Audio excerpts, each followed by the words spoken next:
Namaste everyone, welcome back after the break. So in the morning we have had two sets of talks, starting with pastime of pastimes, whether board games are really just a pastime activity at Bharata and the culture of board gaming in India, not traditional games, but the tradition of gaming. What was the importance? We figured out it's much more deeper than just pastime. It was not a leisure activity or an entertainment activity, but it had a lot of energy transformational qualities, and that's why they were etched on temples.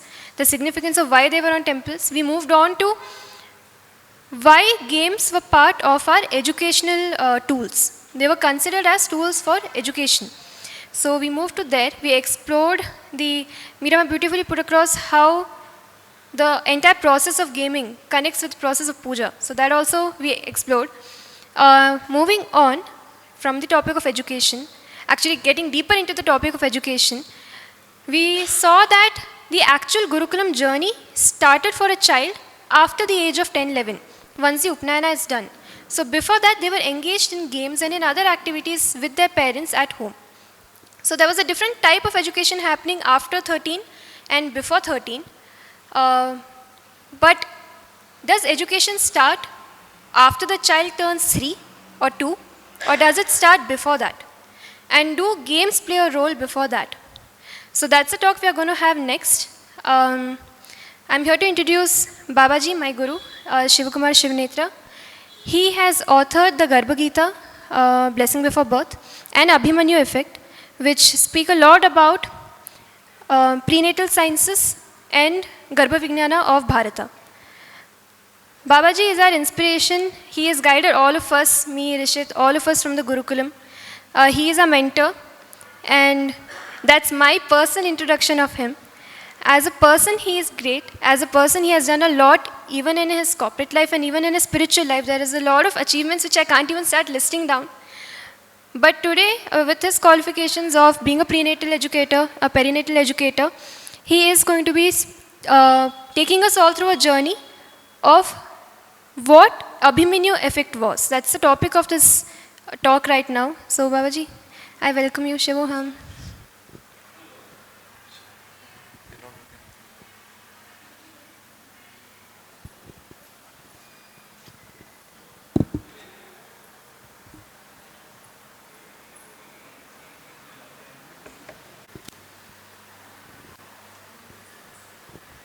Namaste and Shivoham to our family members who are here. Well, it's actually overwhelming to speak after Ma. If you've all heard Ma speaking in the morning, I guess most of you would have been there. When she speaks, there's a different resonance, there's a different thing in the air. And what she does at that moment is, for somebody like me who's been through it, magical definitely. Of course, she'll accuse me most of the time of sleeping.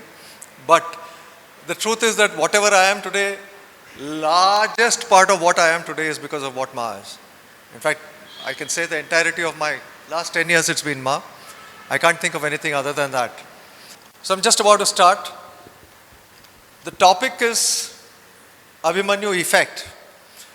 And the context of where we position this so-called mythological character called Abhimanyu, and how does it make sense to us, or is it relevant to us at all in this day and age? That's what we're going to explore in one sense, and then we're going to look at some of the aspects of the nuances which you can get in the story of Abhimanyu itself. So the very thought of Abhimanyu, and I'm sure there's nobody here who's never heard of Abhimanyu, right? So everybody here has heard of Abhimanyu. No prizes for guessing, but if anybody wants to guess, what's the first thing which comes to your mind when you think of Abhimanyu? I beg your pardon? ChakraVyuha. Okay, anything else comes to your mind? Pregnancy, right? So it looks like there's a common psyche which runs, at least amongst all people who know the story, of two aspects. One, that something happened in the time when Abhimanyu was in the womb. His mother, Subhadra, was pregnant. and something's transpired there. And then the second recollection of what Abhimanyu is through that ChakraVyuha and the battle. So let's start from the same positions and examine these two so that we quickly become, we set the tone for the same base for everybody. Okay? So the first thing is the conversation between Arjuna and Subhadra. Now who are Arjuna and Subhadra? The father and the mother of Abhimanyu. Arjuna is the Pandava prince and Subhadra was the sister of Krishna. So they kind of eloped in those days, to use the term of those days. They eloped as in she eloped with him. Okay, that was the design which Krishna had laid out.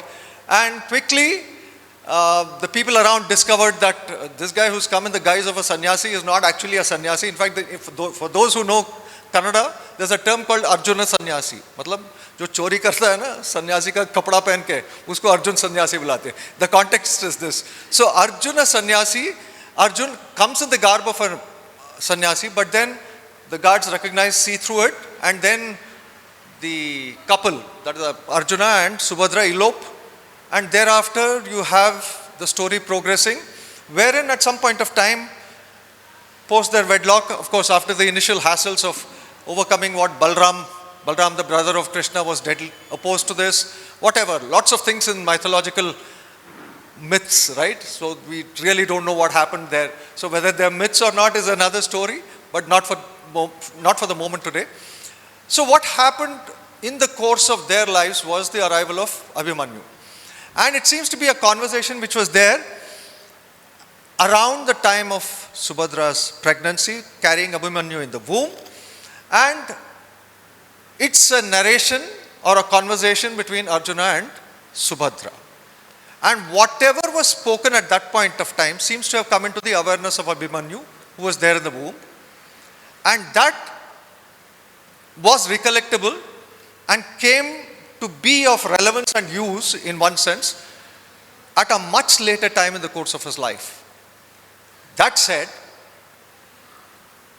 there were many other things which should have been contributing as factors or the realities of the situation, etc. It's worth a deep dive into those aspects, but we will get to that at some point of time. To start with, there are many versions to these narrations, because one narration says that it was not a conversation between Arjuna and Subhadra, it was a conversation between Krishna and Arjuna, right? And you'll get many versions like this, but sticking to the standard version, which is Arjuna talking to Subhadra, and they must have been conversing about something which was of importance, and that happens to be what is known as the ChakraVyuha or the battlefield. Now ChakraVyuha, we'll come to that also in a little more detail, but it's the most famous term which is used in the context of a military formation, which you see in probably all wars, starting from the Mahabharata days to the Ramayana days and every other epochal event. You would have seen that if people had to describe military formations, probably the most prominent one is this, because it looks like, please come, it looks like the most important or the most prominent of the vyuhas which seems to be there has been this, and it seems to be impenetrable and something which sounds the death knell for the opposition. That seems to be the story of this ChakraVyuha. So this context having been established, one, that this was a conversation between Subhadra and Arjuna in the course of pregnancy of Subhadra, when she was carrying Abhimanyu in the womb. And second, it looks like there was a discussion possibly about nuances of ChakraVyuha, etc., which came into the recollectible memory of Abhimanyu, who was by then a 16-year-old lad, a boy, a man actually, of 16 years. And he could recount this, and he entered the war at a pivotal time. And what was that pivotal time? It was the 13th day of Mahabharata war. Okay? Now you can imagine 13 days of very big, in an 18-day war, 13 days almost past the first half and well into the middle of the second half. So at that time, Abhimanyu is coming into the scene because a very desperate situation has come about. It's a classic situation where the great warriors, like who? Like Drona, okay, the one who's mentored, tutored all these Pandavas and Kauravas put together into the war games as also life. Now, Drona has hit upon this idea that he should lay the ChakraVyuha and then make sure that everybody around who can pierce through this is estranged, and it becomes a desperate situation for the Pandavas because Arjuna is drawn away somewhere else. He's one of the people who knows it. Drona is another one, but he's on the opposite camp. And there is havoc which is being played on the Pandava army. And Yudhishthira is desperate. He doesn't know what to do because his army is getting vanquished. Now he needs help at that point of time. And that is when Abhimanyu comes into the picture. Now Abhimanyu, knowing that there is a design, I can pierce through this design, but I also have a limitation, which is that I cannot come out of it, I don't know, because what happened in the conversation? This has to go back to the conversation between Arjuna and Subhadra. What happened at that time was that at a particular time in the course of the pregnancy conversation between Arjuna and Subhadra, Subhadra falls asleep. With her falling asleep, Arjuna doesn't complete the story. So therefore, going in was possible for Abhimanyu, going out was not. So he expresses this, and the rest of the Pandavas, name them, the Yodhas, who all? Bhima and everybody, of course Yudhishthira, and the entire chieftains coming up and saying that, don't worry, we're going to come back. Come, we're going to back you up fully, get into it, and we shall make sure that we support you. Done? So Abhimanyu gets in, pierces through this so-called impenetrable vyuha, called ChakraVyuha, and once he goes inside, another event happens wherein one other gentleman called Jayadratha comes to the front, who's got a magical boon, and for one day he is able to hold back the entire Pandava army, and he uses that boon on that day so that others cannot enter. So it's a death trap, so to say, right? So he's lured into it, Abhimanyu, and he cannot get out of that. What does this boy do? Gets into that war, right? And in that war, the course of that war turns out to be the most turning point of the entire Mahabharata story, because this was when the rules of the game, because the rules of the game were the most important thing in those times, days, and there was a lot of emphasis on the game with the rules. The rules of the game were broken left, right, center. Why?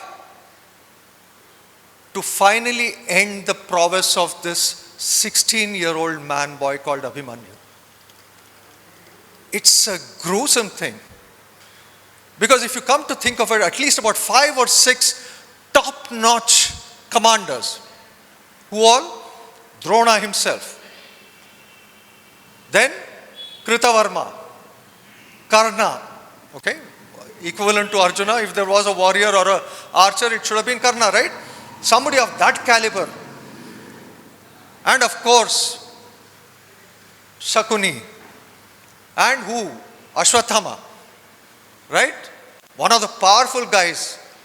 All of these people gang up together, which is the first rule to be broken. It's always a one-on-one combat. Any event like this, the rules of the war say that we fight one-to-one. But this time, it was this entire group ganging up against this lone warrior. And this warrior takes them on brilliantly. he fights and fights like nobody's business. He realizes he cannot get out, and he realizes there is no support, but he nevertheless carries on.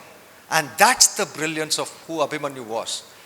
His power, of course, he has been trained by Krishna's family. Okay, Pradyumna was his guru, and Arjuna must have been his guru. So his prowess in terms of the craft of warfare, or the nuances, the shastras, the science of it, he must have been an expert in it, but he used all of it and brought all the attackers to shame. Not one person was there who was not humiliated. Finally, this group, this gang, so to say, ganged up to destroy him through nefarious means. And what was the nefarious means? One, they made sure that they destroyed his chariot. One person took care of the horses, another one took care of the charioteers, so on and so forth. Names galore of the people who violated all the norms. And those people dethroned him from the chariot, meaning he had to exit out of the chariot. What does he do? He picks up a sword. Right? He picks up a sword because his claim to fame is also as an archer. His bow was broken. But he stood firm and he said that I'm going to fight with a sword. Sword and shield. He gets on. Then the next set of warriors, Drona is the one who cuts off his sword. Hapless. He doesn't know what to do. His shield is destroyed. What happens to this person? He fights on. At one point of time, he picks up the wheel of the chariot and begins, and he's so ferocious even at that time, he moves towards Ashwatthama, the son of Drona, another great warrior. Ashwatthama runs for his life. Runs for his life. And Abhimanyu is stopped because all these people gang up together, and then he picks up a fight with one-on-one with Dushasana's son, Durmashana, and that hand-to-hand combat, so to say, maces of course. At some point of time, both of them fall on the ground. Dushasana's son gets up, picks the mace and bangs it onto Abhimanyu's head, and Abhimanyu is finished. So this is the story of unequal warfare from many sides, but this is the popular story which we all know. Now, this being the common ground in which we are all there, and probably most of it was known to most of you. So let's see, is there more for us in this story? Even if we treat it as a story, is there more here, and is there something which is of relevance to us? And I think there's a lot. First question, what did Abhimanyu really learn? One, we know,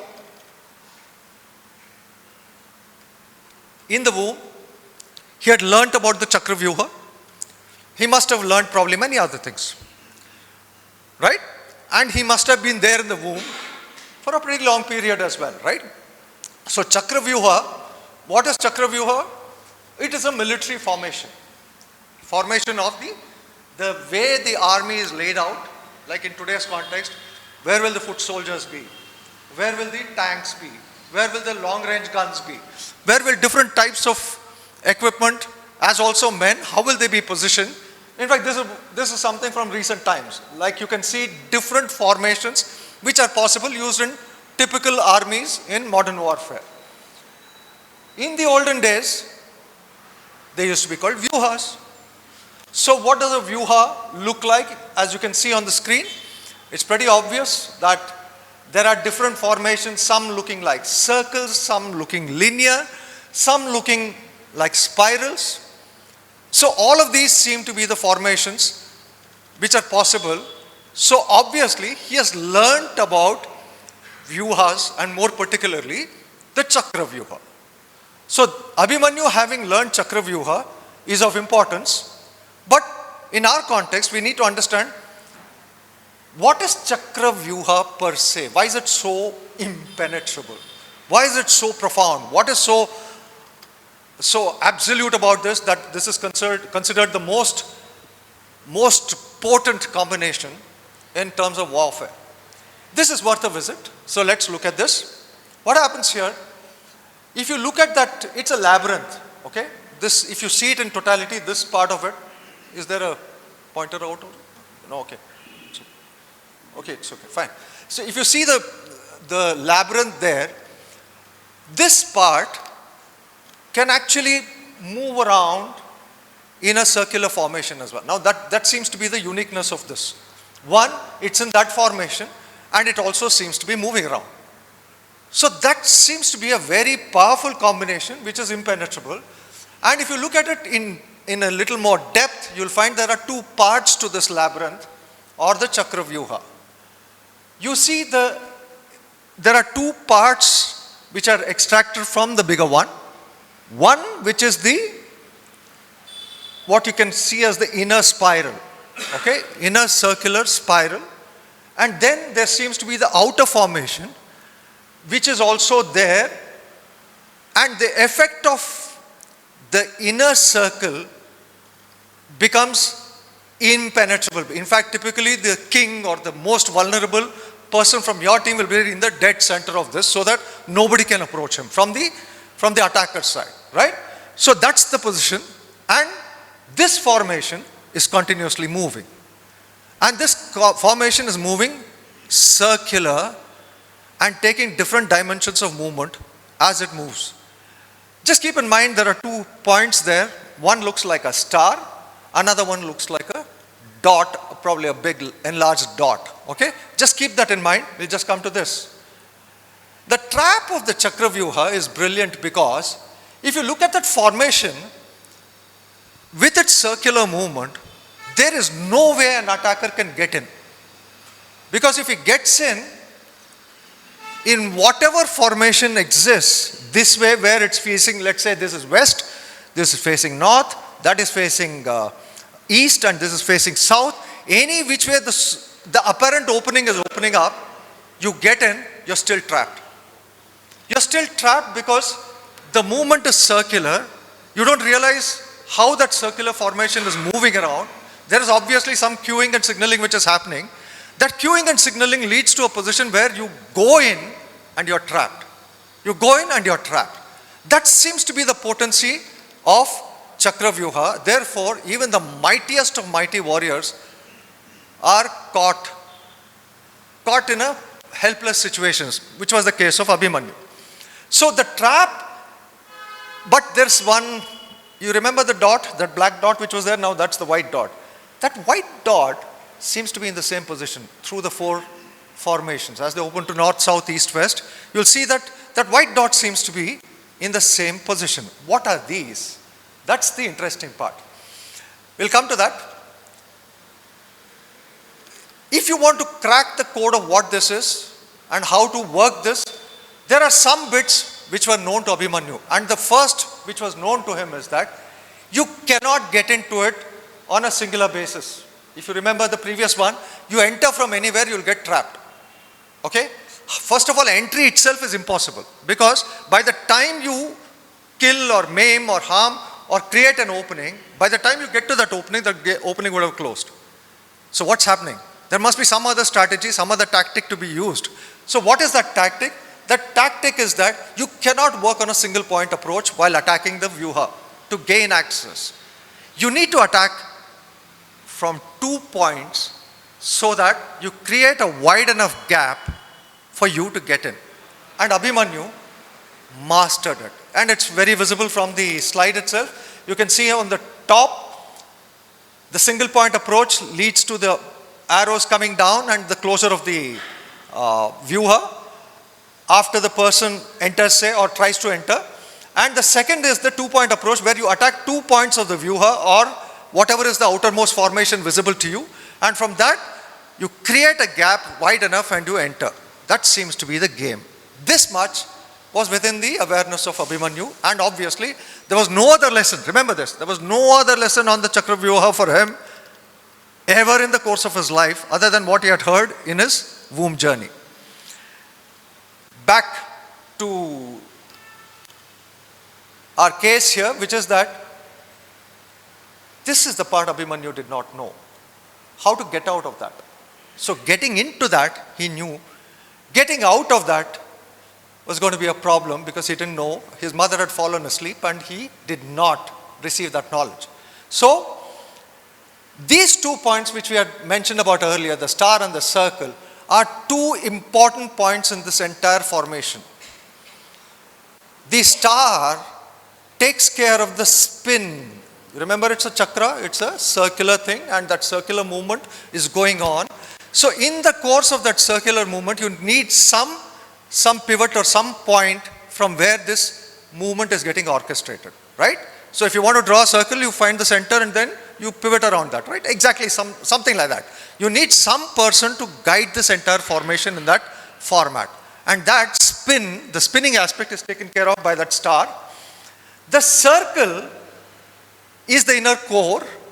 The circle is the inner core. If you remember the part where we had separated the two, the circle or the spiral inside, the inner spiral or the inner circles are the ones which are impenetrable, and you need to attack both points simultaneously if you need to either exit effectively or gain access to other parts of this formation and vanquish them also.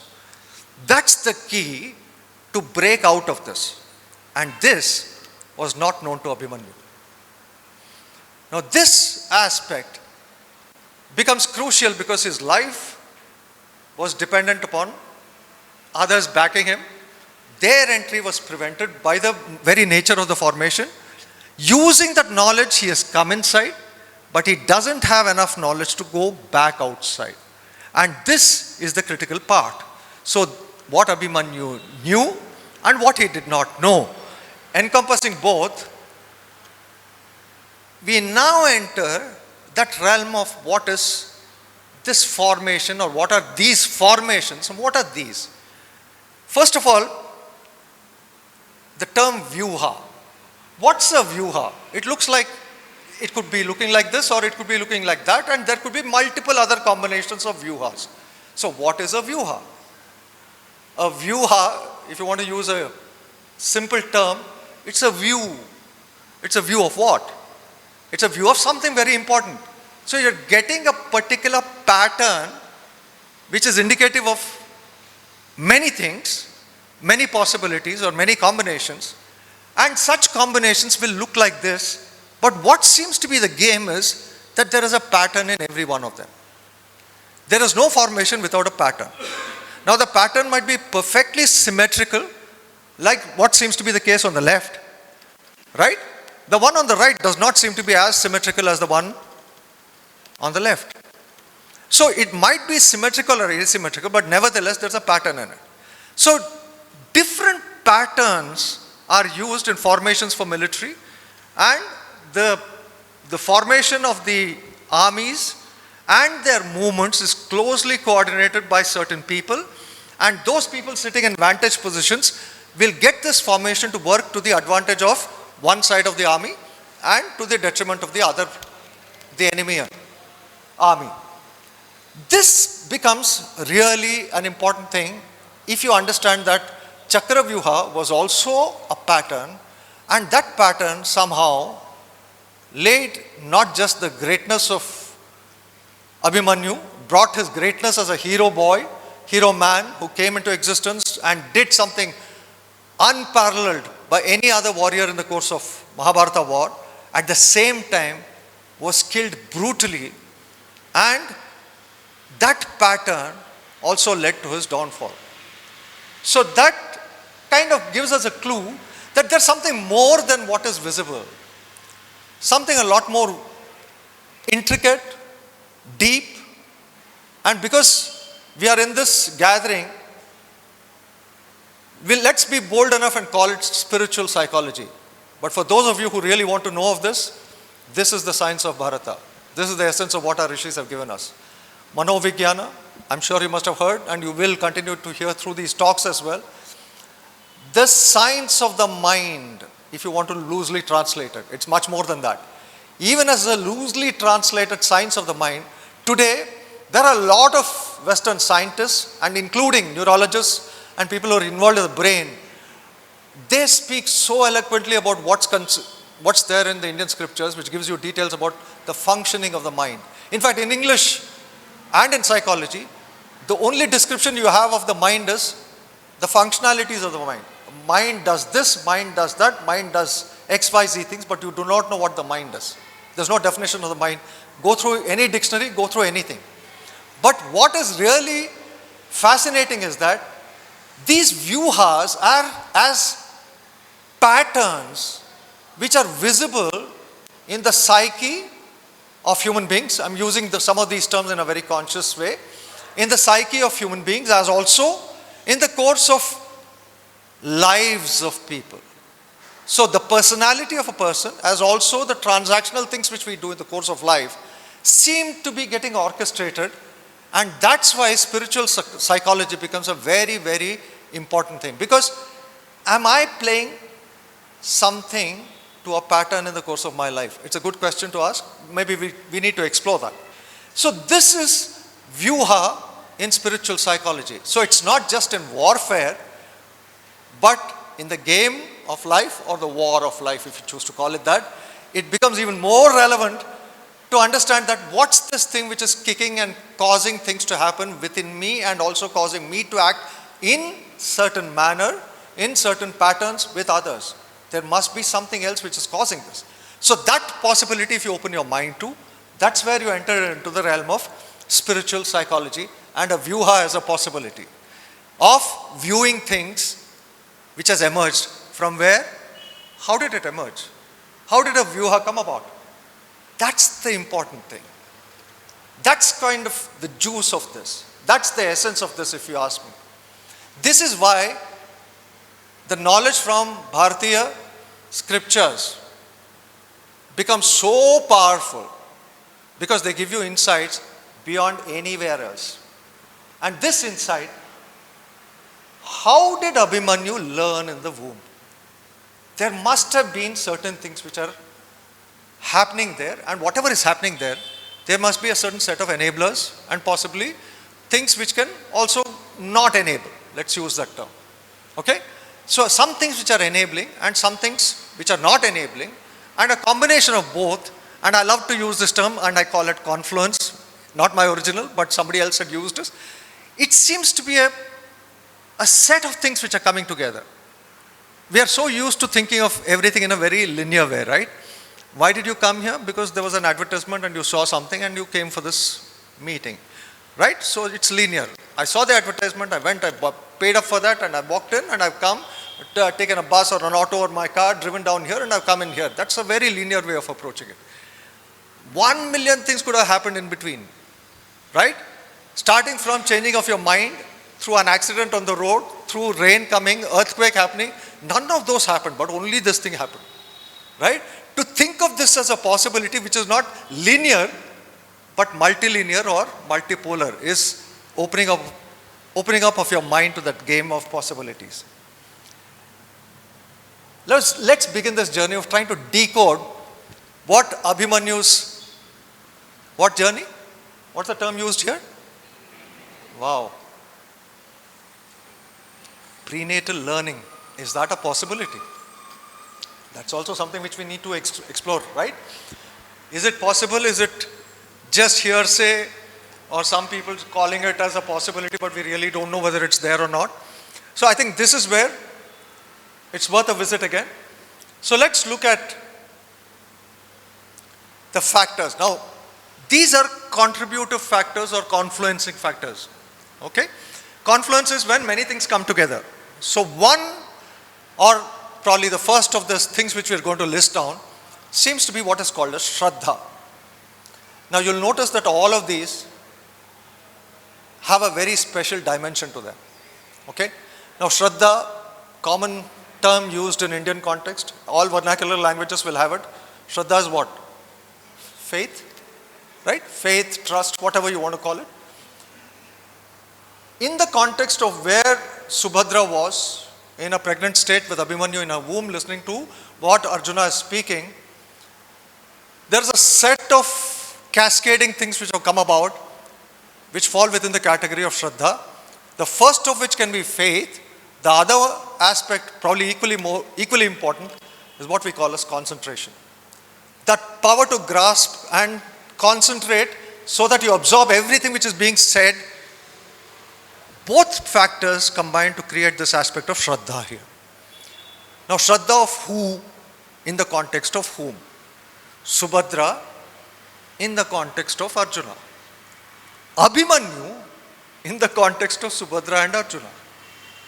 Arjuna in the context of Drona. Now, it's a chain. It's a chain. If you look at it, it's not linear. We tend to think of it as one isolated thing.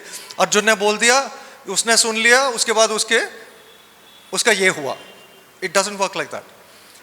There is faith and that element of Shraddha coming through and through, nobody breaking that chain, and it's getting reinforced even through generations, even through multiple effects or multiple factors which are causing this reality to happen at that point of time. So Shraddha is something which is beyond just trying to have faith or trust in a given thing, but it's something so profound that it's been emphasized again and again through the course of our scriptures, where they say that you must have Shraddha in your Guru. Why is it so overemphasized? What is so great about having Shraddha in my Guru, or what is so big about it? Because I have a curious mind and I have a right to doubt, I have a right to do many things, yes. Never once do they prescribe you, the scriptures, prescribe to you that you should wear blinds. At the same time, you should know when to let go, because your intellect, if you use the term, mind/intellect/other faculties which I have, possibly might have a limitation. I saw it, I really saw it with my own eyes. How true is it? Because you can look at things within a certain frequency, range, not beyond, not below. Same thing with your hearing. I heard it with my own ears. How true is it? Right? So you get to Google, you'll find millions of examples of these. But that's, at some point of time you say that, I've come to the end of my logical calculative assertions. Now is the time when I have to figure out things differently. Therefore, this aspect where beyond the sensorial, can I look at something? Okay? Keep that in mind. Shraddha leads us to Vishaya. This is, in a sense, a logical extension of that. Vishaya is the content. What is that content? Okay? In Kannada we say, no, yen Vishayapa. Oh, what's the story? What's happening? Okay? All of that. So Vishaya is, what's the content of that? The content of that broadly can be categorized under two headings. One, what you can call as information. What is information? In simple terms, anything which you get sensorially. What is sensorially? My eyes, ears, whatever, all the five sense organs, the combined effect of what I get from all of them is what gives me information, data, and that data needs to be processed for me to make sense out of it. So that sensing as also making sense, both are getting combined into the term information. Okay? How is this different from knowledge? Is knowledge any different? Now this is where our scriptures lead you to a brilliant positioning. If data is there and the data needs to be processed for me to make sense, the other type of, what should I say, learning is something which I already know of. It's pre-existing within me. That's called information or knowledge, knowing.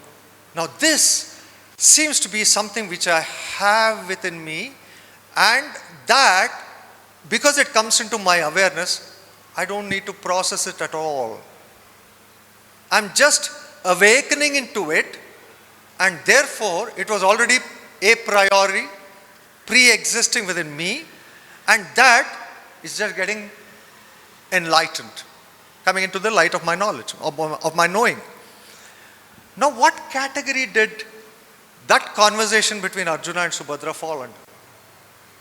Most people would like to take because it's Mahabharata and Krishna and Pandavas and all of that, so we'll tend to put it in the category of knowledge. It wasn't knowledge.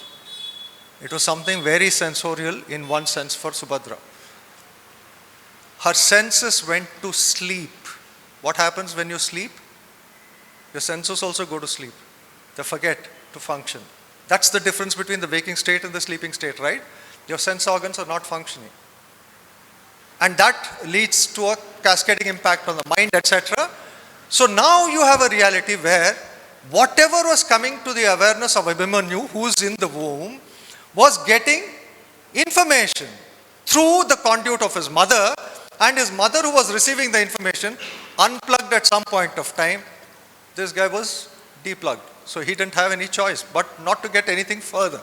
Now that's the pivotal point again in the story of that narration. That narration stops sensorial faculties, stop, no data, no processing. If it was knowledge, that wouldn't have been the case. If it was knowledge, the story would have been very, very different. Abhimanyu would have been in a commanding position, but it wasn't that. So the truth of that gets established that way as well. The third aspect, prahelika. Again, back to the familiar puzzle, the labyrinth, right? What we have all played at some point of time in our lives or continue to play even today. Now, the very structure of a ChakraVyuha, the pattern, the description, how it operates, how effective it is, all this is a matter of visualization. For whom? For Subhadra.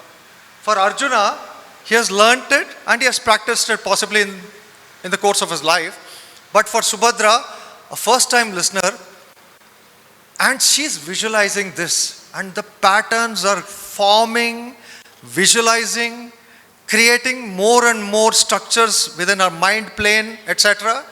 So these formations and designs and patterns are exactly what you will find, whether it's a 64 square chessboard or every other format of a game which you find, online, offline, everywhere. The truth is that you're getting into something which is puzzling, enticing, intoxicating the mind or binding the mind and holding it.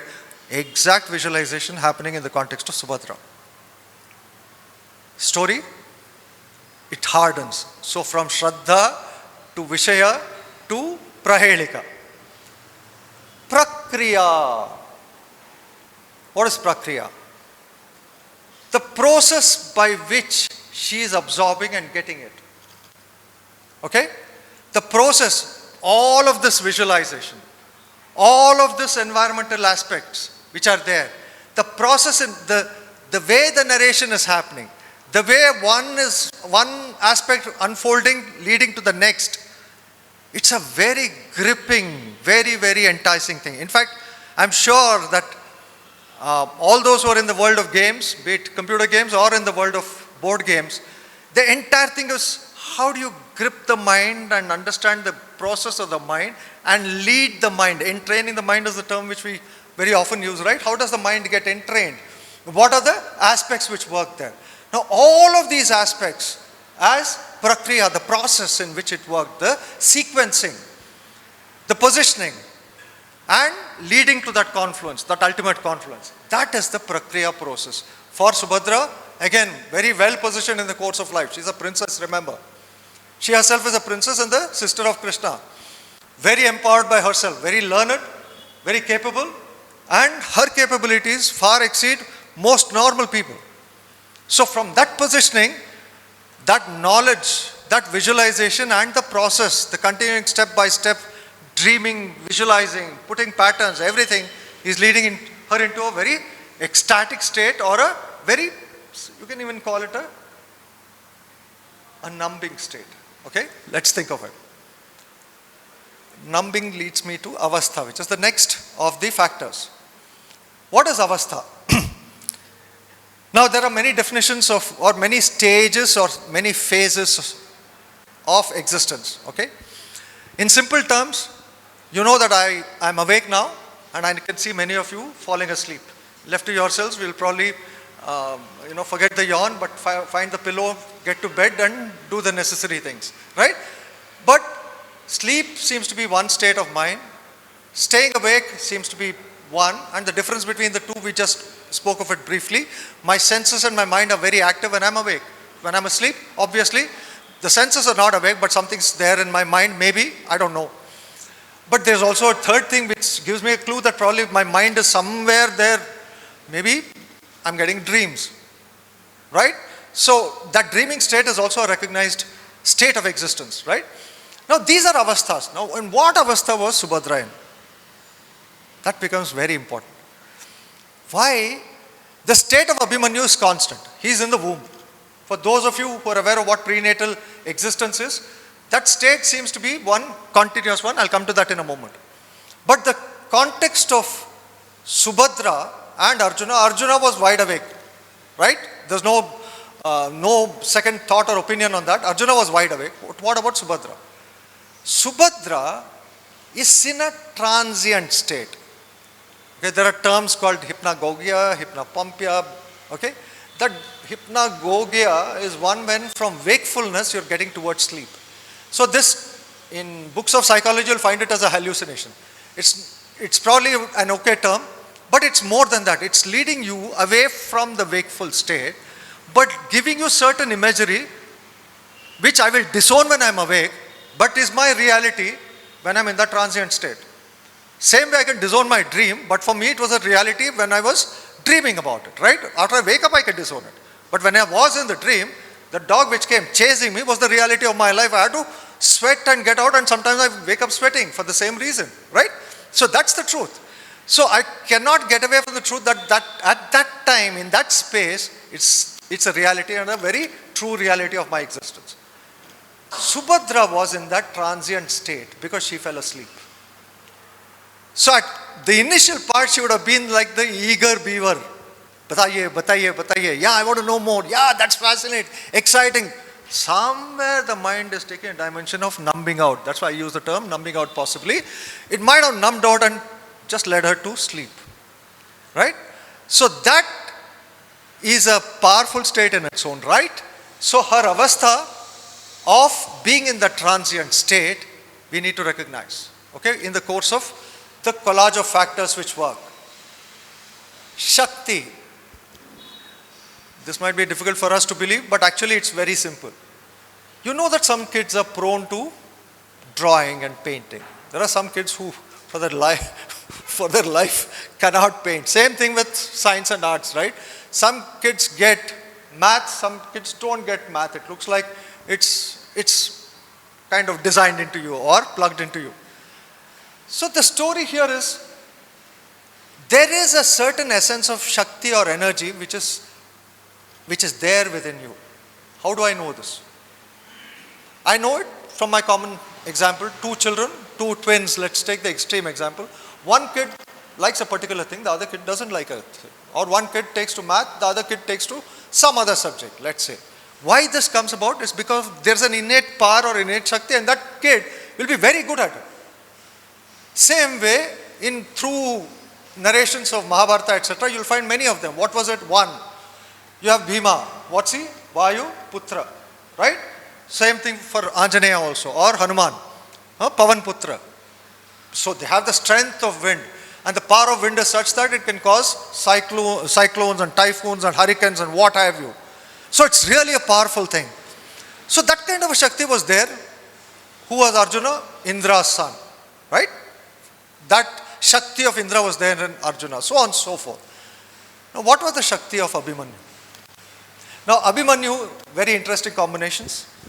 One Shakti which he had, Abhimanyu in his earlier incarnation, if you want to call it that, is known as the son of Chandra, Soma. Varchas was his name. So there is an occasion where the Devatas, including sun, moon, everybody have to send somebody onto the earth plane for battles, whatever it might be. And Chandra is reluctant to send Varchas. But realizing the gravity of the situation, he says, okay, I will send my son. But let's get into a deal, 16 years. After that, he comes back. Wow. That's one story. Okay, keep that at the back. But what is important is that prowess of Chandra, the mind and the other factors which go along with that, where his power of comprehension, absorption, concentration, all of that was a Shakti given to Abhimanyu. So it was a predisposed or a pre-existing condition for him, so to say. So he was blessed with that. Maybe if he wasn't blessed with that, it might have been a better story. He wouldn't have died. He wouldn't have been in the know of ChakraVyuha and how to break it and go. Who knows, right? So Shakti and Purva Janma. One context I mentioned to you about Varchas, right? Abhimanyu having been Varchas and having taken an incarnation as Abhimanyu. There's another interesting story which goes there. What is that? Lord Krishna kills whom? Kamsa. The first of the things when he was a boy, right? Just about that time. Kamsa's close confidant, Abhikasura is the name. Another of the same demonic clans, so to say. Abhikasura avenges, takes a vow to avenge death of Kamsa. Krishna weaves a web, converts that Abhikasura into an insect, puts him into a bottle, stores him, bottle, box, whatever it might be. Okay? Stores him till Subhadra opens it. In the course just of her life, approaching pregnancy, comes out, gets in. And Abhikasura is your Abhimanyu. So there are many, now for those of us who believe that this is not a fact of science, let me assure you, Purva Janma is a reality which is there, not in magazines or stories about it. There's a complete department in NIMHANS. NIMHANS is not strange territory, right? National Institute of Mental Health and Neurosciences, okay? There is a department which is doing research on this with live cases. And they have documented cases which are running into dozens, if not more, probably hundreds. So those cases are there, but for them to, in the scientific community of Sharadji and others, to accept it is a difficult reality because they have to make it repeatable. They don't have that repeatability and that objective repeatability criteria. Therefore, they're very hesitant, but many universities across the world, this is a matter of research and a lot of work is going on. Good work is going on there as well. So, Purva Janma, or what you bring as patterns possibly from your previous Janma. Kshetra. Kshetra again, I think this is probably the 8th, right? Yeah. Very important because the area or the surroundings or the environment in which you are. This is really important because in Kshetra, you have the reality that she was a princess, she was well equipped, she was not poverty stricken, desperate, nothing comfortable family situation with husband, brother, everybody being there, and because she was pregnant, she must have been pampered as well in the household, right? So she must have been top of the charts in terms of her life. So that facilitating, very, very accommodative, conducive environment is what was the Kshetra for her. That was the environment in which she was operating. Familiar circumstances, congenial environment, perfect, ideal. Now all of these put together is Shraddha, Vishaya, etc., etc. Some 8 of them I've listed out. All the 8 of them are, remember I used the term called collage of factors. The same factor can cause that to happen, and a reverse of that energy can cause it to diminish. For example, my Shakti is not there. If I don't have the Shakti, obviously I will not have that ability or that prowess or that energy. So every one of them comes together in a particular combination to create that reality of a confluence. That confluence or that possibility to emerge as a reality happens, and the pattern develops because of the collage of factors. And I'm sure most of you know what a collage is. It's not, collage is a type of artwork where you stick things and put things together to bring out an image, right? So that's what it is. So these 8 set of factors are a collage, and they combine together to create that effect wherein prenatal learning becomes a possibility. So what was Abhimanyu learning? Why Abhimanyu was learning in the womb is a good next step for us. What is happening in the course of life? This is important. Now let me go back here. This is the obvious pregnant state, prenatal state as we call it. In the prenatal state, the baby in the womb, or the fetus as it's technically called, in the womb is not just alive, or not just growing, or not just sleeping, as the case may be, but going through all of this. It's simultaneously awake, the avasthas are changing, it's simultaneously dreaming, simultaneously doing many things. It's eating all the while. It seems to be playing when radiographic images are seen. It seems to be doing a lot of things, but what is actually happening is that the baby is in a super state, and a fantastically super state.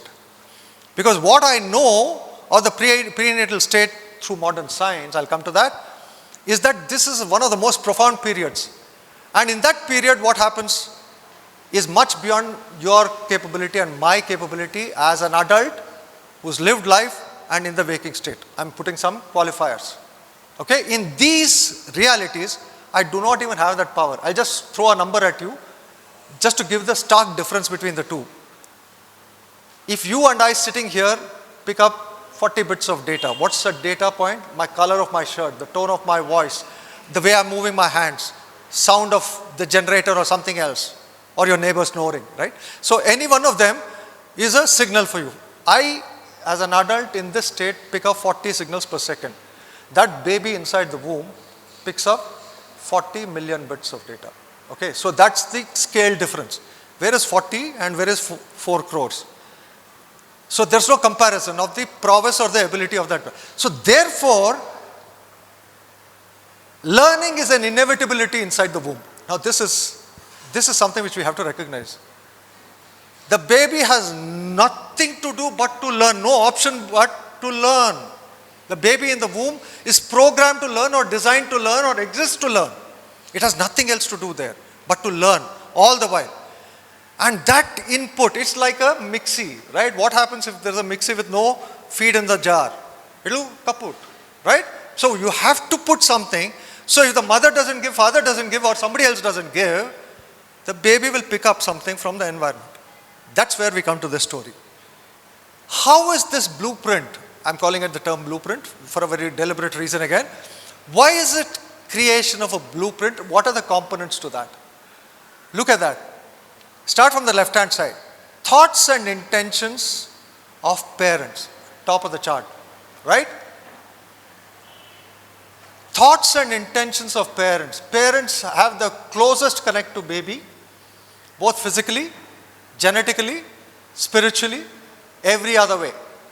So this is a fact of life. So the baby picks up thoughts and intentions of the parents, and then extended family. Includes grandfathers, then you extend it to neighbors. What about the servant maid? What about the cook? What about the driver? Every person in the vicinity to whom the child has access becomes a resource for the child, so on and so forth. Ancestors, we never think of this. It's a reality, ancestral footprints. Then the larger aspects which look like mumbo jumbo stories, cosmic influences, intentions of the universe, etc. So all of this, including the collective pool of human memory.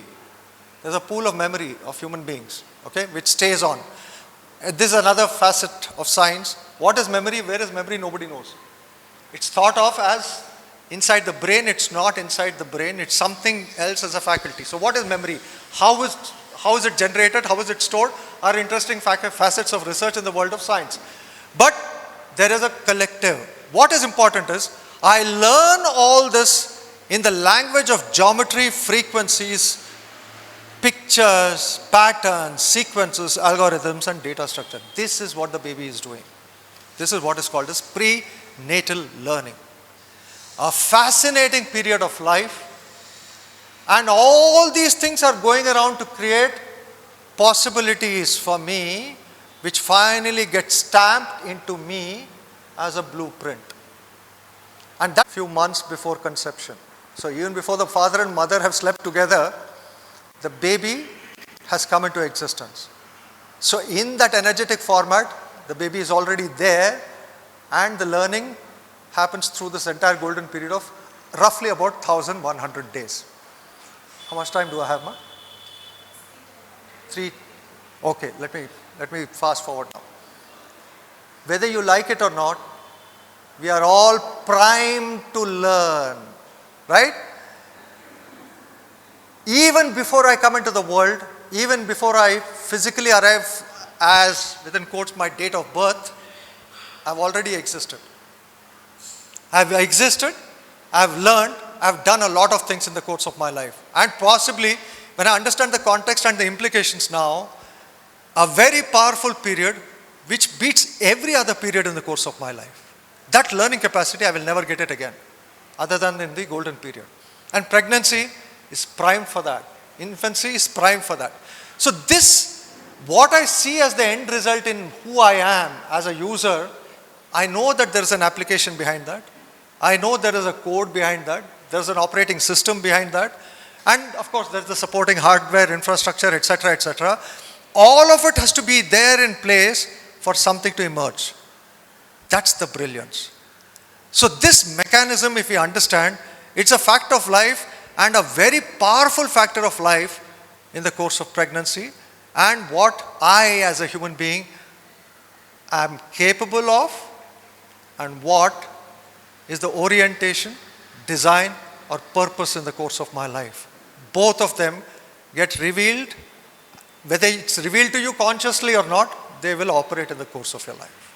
That's the story. Now, who's saying this? Rishis of India, Bharat के साधु संत बोलते हैं, फलाना scripture बोलता है. नहीं नहीं नहीं नहीं नहीं. ये आज का दिन for your reality, there's an entire science called pre and perinatal science. Okay? Led by psychologists, gynecologists, obstetricians, and a whole lot of others. They're all brilliantly into it. That entire world of prenatal learning has emerged, including World Health Organization. Okay? The other side, not just the prenatal science, because it's one of the baby sciences.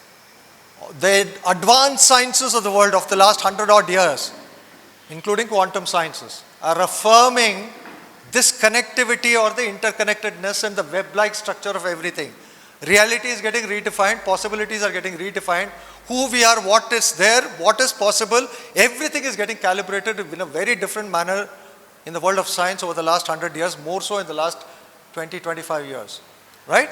So the set of people who are facilitating all of this are saying this, starting from World Health Organization to scientists, to doctors, to everybody else.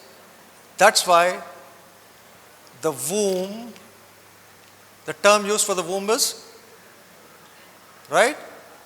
Garbha, and Garbha Griha is what you find in a temple where you go. The sanctum sanctorum, as it's called, the Garbha Griha, is a place which is laden with energies. And energies, in other words, possibilities, power, control, whatever you want to define it as. Everything which is in the realm of what play can happen, the game which can unfold, the womb is the place where the origins seem to be there. And playing out this game, it looks like it's easy. It's a deep science, Garbha Vijnana, which has been practiced since ages. This is an imagery of possibly Vyasa taking that mass of fetus which Gandhari had thrown out and converting them into matter within some 100 pots to create the Kauravas over time. Okay, so that advanced science was there even at that time. So today IVF, artificial insemination, blah, blah, blah, the entirety of it, in vitro fertilization, everything is becoming a possibility as we live in our lives.